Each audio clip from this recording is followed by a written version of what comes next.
Partai Gerindra mantap mengusung komika Marcel Widianto menjadi bakal calon wali kota Tangerang Selatan, Banten.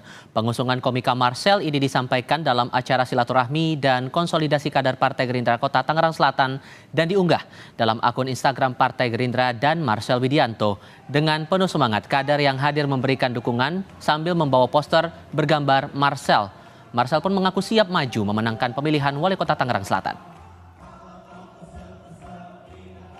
Dipilihnya komika Marcel Widianto untuk maju sebagai bakal calon wali kota Tangerang Selatan disebut Wakil Ketua Umum Partai Gerindra Habibur Rahman karena ia dinilai sosok yang kritis kepada pemerintah dan diyakini bisa membangun Tangerang Selatan menjadi lebih baik.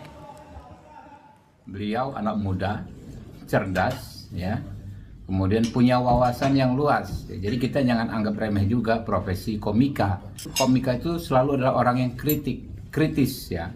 Orang yang selalu mengkritisi kebijakan-kebijakan pemerintah. Karena itu, kalau diberikan kesempatan ya untuk sebagai wakil wali kota tentu akan banyak sekali masukan ya dari yang bersangkutan untuk kemajuan kota Tangerang Selatan.